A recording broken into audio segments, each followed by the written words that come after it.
The friendly farm. Once upon a time, there was a small farm.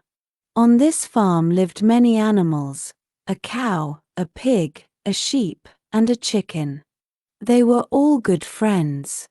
Every morning, the cow would say, "Good morning, friends." The pig would oink happily, the sheep would baa cheerfully, and the chicken would cluck excitedly. One day, the farmer brought a new animal to the farm.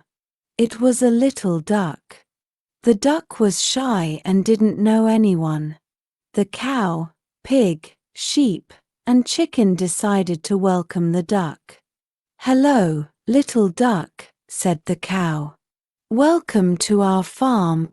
The pig oinked, "We are happy to have you here." The sheep baaed, "Let's be friends." The chicken clucked, "Come play with us." The little duck felt happy and safe. From that day on, the duck had many friends and loved living on the friendly farm.